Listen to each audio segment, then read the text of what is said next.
Okay, so I've gotten basically every layer painted that I wanted to get painted.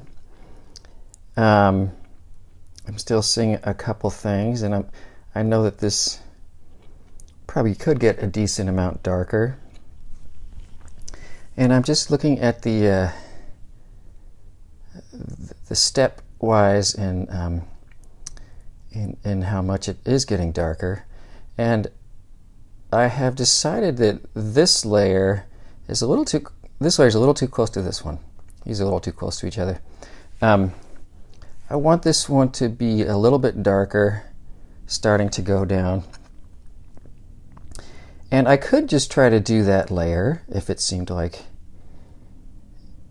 that was the solution, and it sort of is.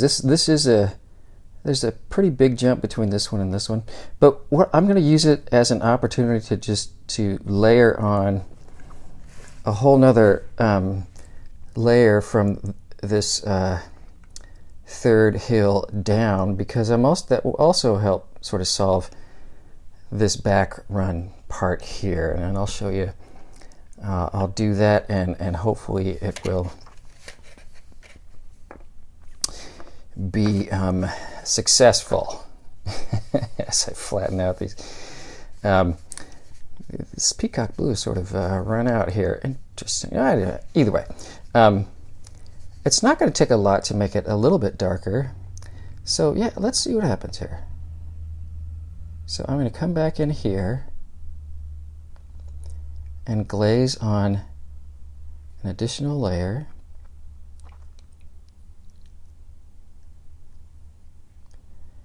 From the third hill down.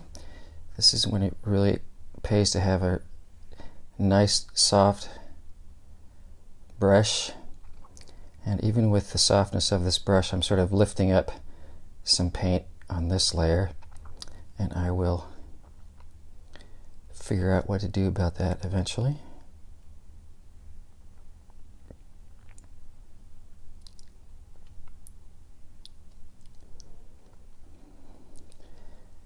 But my main goal is to I started looking there a little too much. I'm going to see if I can come back in here and if it's still wet enough to sort of drop in some color and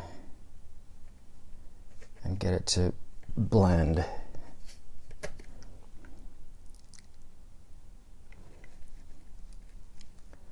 I'm going rogue now, you guys.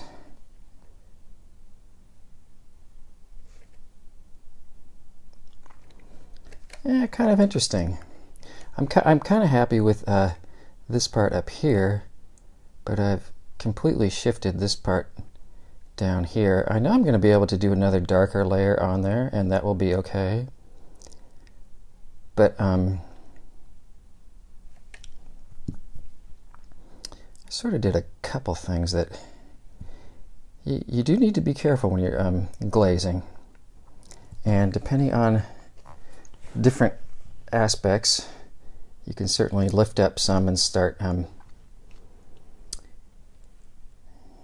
making streaks where you don't really want them. But that's also one of the beautiful things about glazing, is you can come back and solve those things.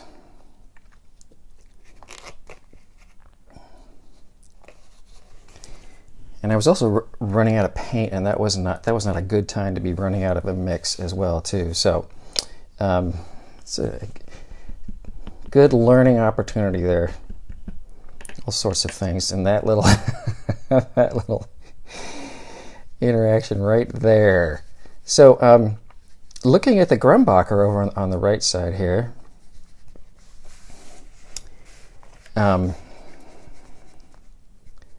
Kind of a similar thing. I'm gonna start from this third layer and try to go a little bit darker.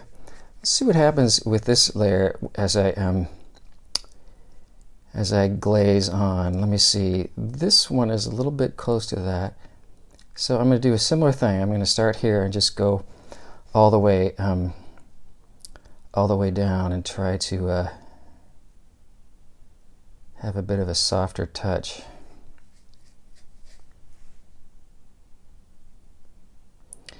And have plenty of paint mixed up so that I don't have to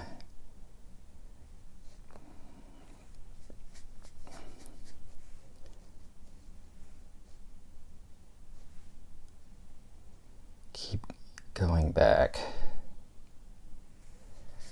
See, as it says, plenty of paint. Okay, good, that was mixed at least.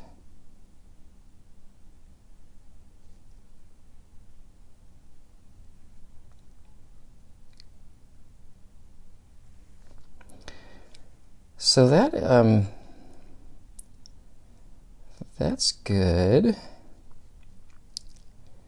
And I feel like I may have just learned something.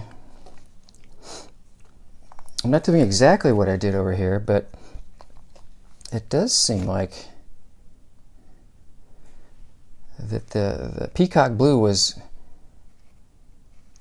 a little bit quicker to lift up with a little pressure, whereas the Grumbacher blue was a little bit more able to just sort of stay put, each layer able to stay put. I don't want to make, I did some odd things over here, so that might not be a fair comparison, but I'm definitely going to log that away as a possibility.